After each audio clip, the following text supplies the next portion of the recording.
Երևի ամենադաժան արտահայտությունը, որը հնչում է թերապիայում զույգերի, դա հետևյալն է, որ ես այլևս ոչինչ չեմ զգում, որտեղ երբ որ զույգերի հարաբերություններում կա կռիվ, կա պայքար, կա վիրավորվածություն, ագրեսիա, այդտեղ այնքան աշխատելու բան կա, դեռ իրարից ինչ որ բան են ուզում ստանան, ազդեն իրար վրա փոխեն ինչ որ բան, բայց երբ որ զույգերից մեկը ասում է ես էլ ոչ մի բան չեմ զգում, հասկանում ես, որ իր ներսում ինչ որ բան ավարտված է։ Եվ այդտեղ պարզ էր առնում, որ մի օրում չի եկել անձը այդ որոշման, այդ հոգեվիճակին, հա, որ չի ուզում աշխատի, չի ուզում ինչ որ բան փոխի, ուղղակի ավարտված է, բան չի զգում, դատարկություն է։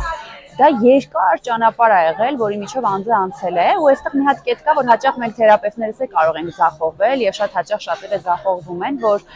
մի տեսակ որպես ընտանիքի հոգեբան խնդիր է դրվում մեր առաջ ամեն կերպ փրկել ընտանիքը,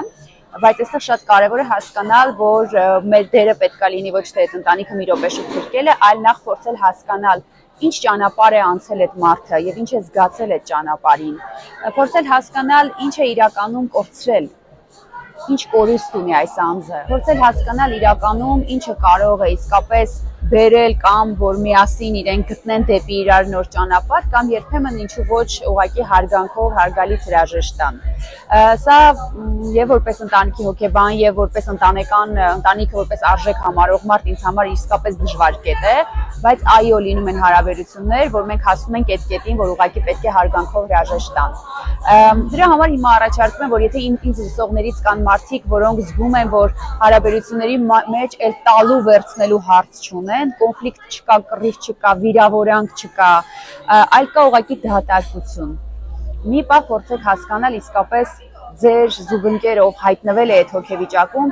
ինչ է զգում, ինչ է կատարվում, ինչպես է հասել այդ կետին, որտեղ հաճախ զուգընկերը կարա փորձի համոզել, խոստումներ տալ, ասի, որ մի քիչ դիմացի ես ամեն ինչ անում եմ, ամեն ինչ կփոխվի, հեսա այս ինչը սենց կլինի, այսինքն փորձում է համոզել։ Միանում են խավորը, ընկերները, մտերիմները, բայց այստեղ նորից եմ կրկնում եւ մասնավոր խոսքս ուղղում եմ թերապևտներին։ Նախ պետք է հասկանալ, ոչ թե անցնել փրկության ռեժիմին։